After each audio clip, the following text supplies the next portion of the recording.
అందరూ మొదలెడుతున్నారు పనికిమాలిన పాటలన్నీ. చూడండి, యూట్యూబ్లో కానీ ఫేస్బుక్లో కానీ ట్విట్టర్ ఎక్కడ ఏదేంట్లో అయినా సరే పనికిమాలినోళ్ళు ఫేమస్ అవ్వడానికి ఏదో చెప్తుంటే అది పట్టుకుని ఏలాడమాకండి, మీ పిల్లలకి చెప్పమాకండి. ఖచ్చితంగా చెప్తున్నాను.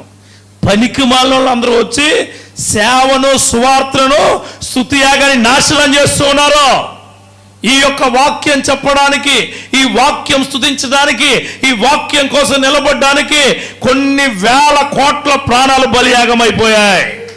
కొన్ని వేల కోట్లు.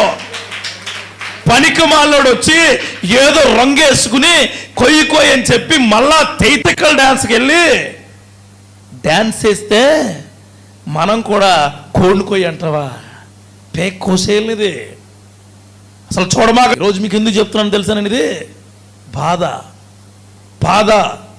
నా యొక్క దేవుడు మన కోసం రక్తం ఇచ్చి సిలుగు వేగమైపోయి ఎన్నో ఎన్నో ఎన్నో కుటుంబాలు పోగొట్టుకున్నారు. చాలామంది తగలెట్టేశారు కుటుంబాలని, మనుషుల్ని రివర్స్లో సిలువేశారు. కొంతమంది మనుషుల్ని చంపేశారు తిండి లేక. ఇంకా చాలా చాలా ఊళ్ళో పాస్టర్స్ని తగలబెడేస్తున్నారు. ఆ కృప వాళ్ళకి ఇచ్చిన బాధ నీకు లేదు. నీ కృప ఇచ్చాడు దేవుడు, సమయం ఇచ్చాడు, నీకు ప్రయత్నాలు ఇచ్చాడు. వచ్చి ఇక్కడ జోకులు ఎత్తావా?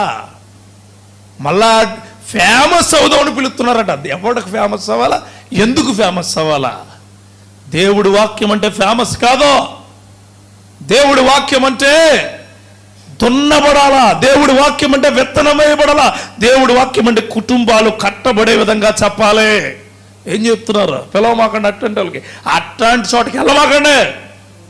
దేవుడి నామాలో చెప్తున్నాను, అట్లాంటి చోట వెళ్ళమాకండి. అట్లాంటి మనుషుల వైపు చూడమాకండి. క్లియర్గా చెప్తున్నాను, క్లియర్గా. దేవుడికి మహిమ కలుగును గాక.